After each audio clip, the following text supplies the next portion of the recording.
दोस्तों, आज की कहानी है बहू कई दिन हो गए तेरी ननद का फोन नहीं आया।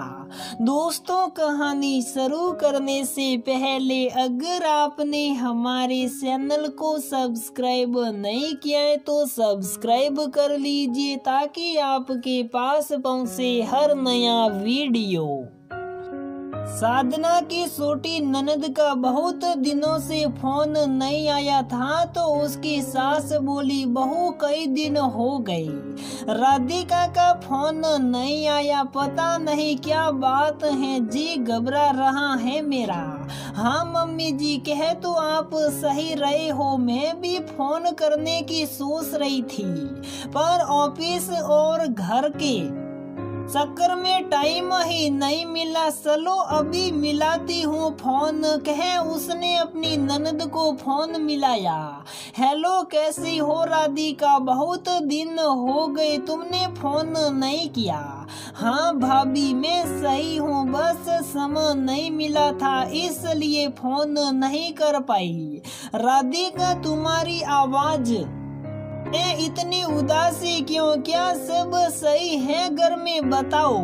बस भाभी क्या बताऊं, पिछले हफ्ते आपके नंदोई सीढ़ियों से गिर गए और उनके पैर में फ्रैक्चर हो गया। बस उसी भाग दौड़ में समय नहीं मिला। हे भगवान, इतनी बड़ी बात हो गई और तुमने बताया भी नहीं। तुझे तो पता है ना, हम ज्यादा फोन इसलिए नहीं करते कि तेरी सास को पसंद नहीं है हमारा फोन करना। हाँ दीदी, मुझे पता है इसलिए मैंने बताया नहीं। आप सुनते ही अपना काम छोड़कर भागी आओगी और वह फिर भी देखकर आपको मुंह बनाएगी। अरे पगली, बनाने दे उसे मुंह, हमारे जमाई जी को चोट लगी है और हम मिलने भी ना आए। तेरे रिश्तेदार सुनेंगे तो चार बातें तुझे ही सुनाएंगे। मैं और तेरे भैया आज मिलने आ रहे हैं, कहे उसने अपनी सास को फोन दे दिया काम निपटा कर। साधना व उसका पति दोपहर को राधिका के घर पहुंच गए। राधिका व उसके पति उन्हें देखकर बहुत खुश हुए। अपने भाई भाभी का हाल साल पूछने के बाद राधिका चाय बनाने जाने लगी तो साधना के पति ने उससे कहा, जाओ साधना, तुम भी इसकी मदद करवा दो। ये सुनकर राधिका का पति बोला, अरे साले साहब, इतने दिनों बाद आप आए हो, दोनों यही मेरे पास बैठो, वैसे भी मैं अकेला बोर होता रहता हूँ। राधिका चाय बना लेगी, तुम दोनों बैठकर मेरे साथ थोड़ी गपशप करो, वैसे भी कब कब मिलना होता है। राधिका ने भी उनकी हाँ में हाँ मिलाई और चाय बनाने चली गई। वह तीनों बातें कर ही रही थी कि तभी साधना ये नंदोई का फोन बज उठा और वह फोन पर बातें करने लगी। साधना उठकर रसोई में जाने लगी, तभी सामने से उसे अपने ननद की सास आती हुई दिखाई दी। जैसे ही वह कमरे में आई, साधना ने उठकर उनके पैर छुए और नमस्ते की। इतनी ही देर में राधिका भी चाय लेकर आ गई।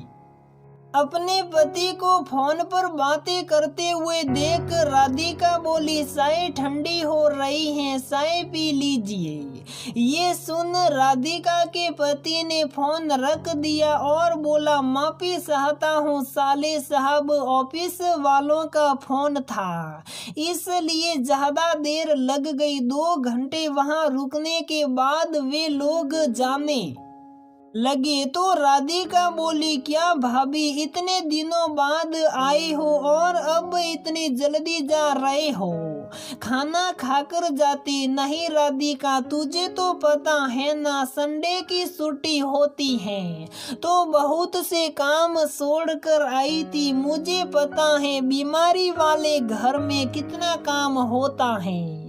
तुम हमारे नंदोई जी की अच्छे से सेवा पानी करो जिससे जल्दी से फिर से वह चलने फिरने लगे।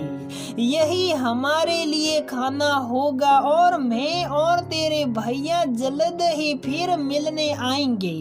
कहकर उन्होंने राधिका के हाथ में पैसे पकड़ा दिए। ये क्या भाभी, इतना सारा सामान तो आप लेकर आए हो, इसकी क्या जरूरत है?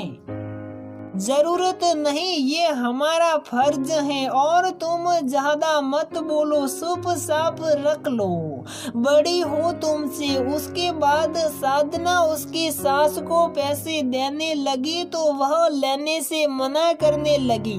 तो साधना बोली, मौसी जी रख लीजिए, ये मान बनता है आपका। ये सुन वह बोली, नहीं बहू, देख रही है ना मेरे बेटे को कितनी चोट लगी हुई है। मेरा जी बिल्कुल भी ठीक नहीं है। बस भगवान से प्रार्थना कर मेरा बच्चा जल्दी सही हो जाए। आज मैं तुझसे बिल्कुल भी पैसे नहीं लूंगी। साधना ने देने की कई बार कोशिश की पर उन्होंने हर बार मना कर दिया। उनकी जिद देख उसने पैसे राधिका को दिए और बोली, लगता है मौसी जी का मन दुखी है। हमारे जाने के बाद जब वह थोड़ी सी शांत हो जाएगी तब उन्हें हमारी ओर से तुम पकड़ा देना। कहा वह चले गए। खाना खाने के बाद राधिका अपनी सास को वह पैसे देने लगी तो उन्होंने फिर से ये कहते हुए मना कर दिया कि तू ही रख ले। यह ऐसे अपने पास उनकी है बात सुनकर राधिका बोली, मम्मी जी ये आपके मान के पैसे हैं तो मैं इन्हें क्यों रखूं? और रिश्तेदारों से तो आप पैसे शुभ साप ले रहे हो, फिर इन्हें लेने में क्या परेशानी है? राधिका का पति भी अपनी माँ का ये हट देख कर बोला, माँ आप ले क्यों नहीं लेते? इतनी देर से देख रहा हूँ आप बेमतलब की जिद लगा कर बैठे हो। तो बड़ी तरफदारी कर रहा है अपने ससुराल वालों की। मैं उनके पैसों की भूखी नहीं हूँ। बड़े पैसे वाले बनते हैं, पैसों से ही सब कुछ होता है क्या?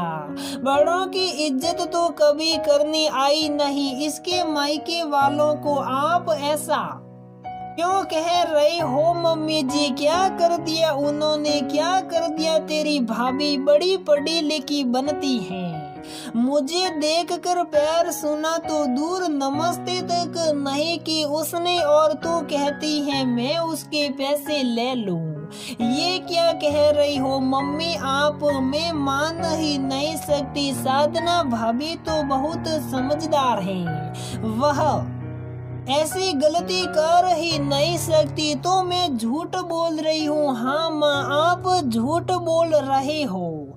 मैंने देखा था साधना भाभी ने आपके पैर छुए थे और नमस्ते भी की थी। राधिका का पति बोला, उनकी गलती पर पर्दा डालने के लिए अपनी माँ को झूठा कह रहा है। तूने कब देख लिया उसे मेरे पैर छूते? तू तो अपने फोन में लगा हुआ था। माँ मैं फोन में जरूर लगा हुआ था लेकिन मेरी आंखें तो खुली हुई थी।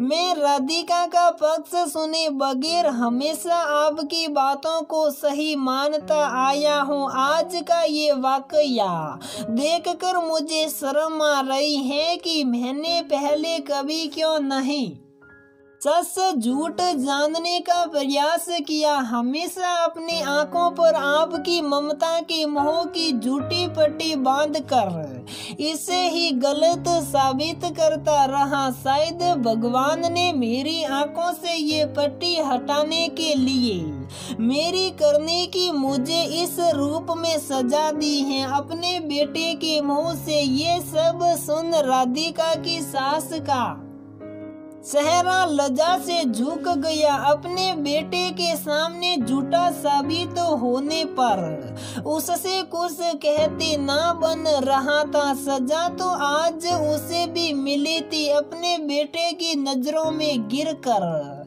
तो दोस्तों, हमारी ये कहानी यहीं पर समाप्त होती है। अगर आपको हमारी ये कहानी पसंद आती है तो प्लीज वीडियो को लाइक करें, शेयर करें और हमारे चैनल को सब्सक्राइब जरूर करें।